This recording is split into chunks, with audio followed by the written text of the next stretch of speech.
Once you have labeled the products, you can invert your products in Seller Smart, Flipkart Smart or Buy More Bins.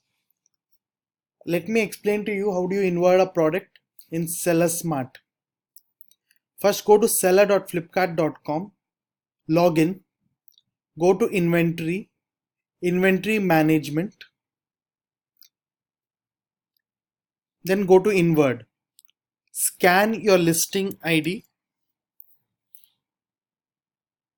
enter. Does this product pass the quality check? Check the product. Yes. Enter the quantity. Enter the bin number.